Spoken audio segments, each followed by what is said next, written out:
Dahil umano sa pagka-late at away sa oras ng trabaho, binaril ng isang security guard ang kanyang karelyebo sa trabaho sa Antipolo City. Humingi ng tawad ang sumukong suspect at sinabing pinagbabantaan umano ng biktima ang kanyang pamilya. Ang mainit na balita hatid ni EJ Gomez. Nakunan sa CCTV ang security guard na ito na walang habas na pinagbabaril ang nakaputing lalaki. Kita ring nagtakbuhan ng mga tao palayo sa gunman. Ang biktima, kapwa niya gwardya. Matapos barilin, tila kinausap pa niya ang katrabaho at saka umalis.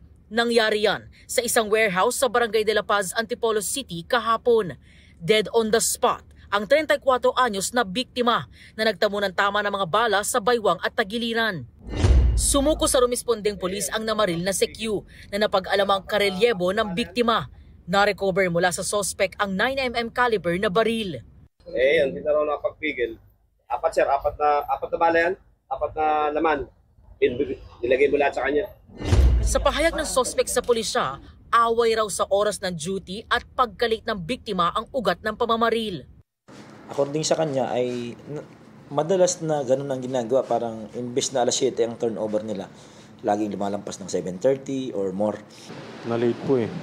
Minsan nag-straight duty na ako eh. Tapos hindi niya na rin ako pinasukan nun. Nagsabay-sabay na rin po yung galit ko eh. Nakakatanggap din daw umano ng mga pagbabanta ang 35 anyos na suspect mula sa biktima dahil rin sa schedule nila sa trabaho. May pagbabanta po kasi sa pamilya ko eh. Ilang beses niya na pong pinagbantaan. Kaya nagawa ko po yun. Ano po yung sinasabi niya sa inyo? Papatayin. Sino po? Yung pamilya ko. Mariin namang pinabulaanan ng kaanak ng biktima ang paratang ng suspect. Kahit na ang alam ko, pang-araw siya, minsan hinahatiran ng asawa niya doon ng pagkain kasi bigla na lang na ma-straight ang oras niya. Kasi hindi po mapasok, dumarating yung karelyebo niya. Doon po sa suspect, kung may galit ka sa asawa ko, grabe naman ang ginawa mo sa kanya. Kahit sabihin mong late lang siya, pwede niyo naman pag-usapan or pwede niyo naman isumbong dun sa agency. Pwede niyo naman siyang ireklamo. Bakit umabot sa ganun tapos 3 putok? Ano yun? Hustisya naman. Humihingi ng tawad ang suspect sa pamilya ng biktima. Sana mapatawad niyo po ako kasi yung pamilya ko rin ang inaano eh. Mahal na mahal ko yung pamilya ko, lahat ginagawa ko sa trabaho ko eh.